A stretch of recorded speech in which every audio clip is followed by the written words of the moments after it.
नमस्कार दीदी लोग, भोले बाबा का भजन गा रही हूँ। आप लोग सुनिए, अच्छा लगेगा तो लाइक करिए, सब्सक्राइब करिए, बेल का घंटी दबाइए।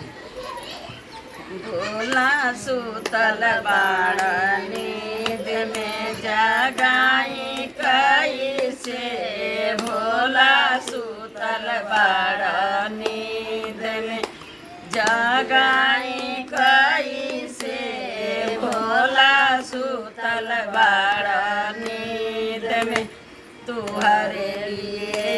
भोला जलावा ले आइल बाणी, तुहरे लिए भोला जलावा ले आइल बाणी। बिना देश के चरण धोलाई कैसे, बिना देश के चरण धोलाई कैसे, भोला सुतल बाड़ नींद में जगाई कैसे, भोला सुतल बाड़ नींद में तुहरे लिए भोला दूधवा ले आइल बाणी, तुहरे लिए भोला दूधवा ले आइल बाणी, दूधवा ले आइल बाणी, फूलावा ले आइल बाणी, दूधवा ले आइल बाणी, अक्षत ले आइल बाणी। बिना देश के चढ़ाई कैसे, बिना देश के चढ़ाई कैसे, भोला सुतल बाड़ नींद में जगाई कैसे, भोला सुतल बाड़ नींद में तुहरे लिए भोला बेलपतिया ले आइल बाणी, तुहरे लिए भोला बेलपतिया ले आइल बाणी, भांगिया ले आइल बाणी, धतूरावा ले आइल बाणी, भांगिया ले आइल बाणी, धतूरावा ले आइल बाणी।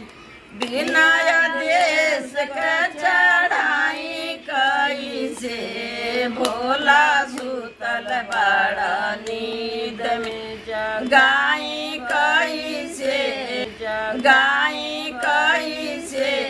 भोला सुतल बाड़ नींद में तुहरे लिए हो भोला फलवा ले आइल बाणी, फलवा ले आइल बाणी, मिश्री ले आइल बाणी। बिना देश के भोग लगाई कैसे, बिना देश के भोग लगाई कैसे, भोला सुतल बाड़ नींद में जगाई कैसे, भोला सुतल बाड़ नींद में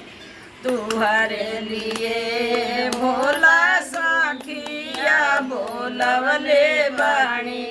तुहरे लिए भोला सखिया बोलवले बाणी। बिना देश के भजन सुनाई कैसे, भोला सुतल बाड़ नींद में जगाई कैसे,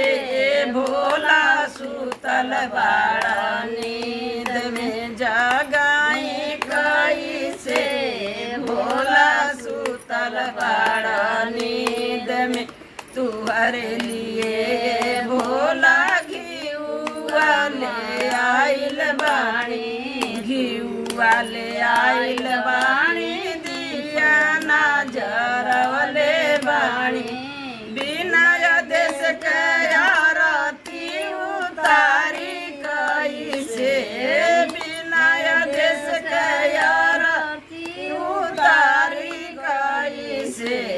भोला सुतल बाड़ नींद में जगाई कैसे, भोला सुतल बाड़ नींद में जागा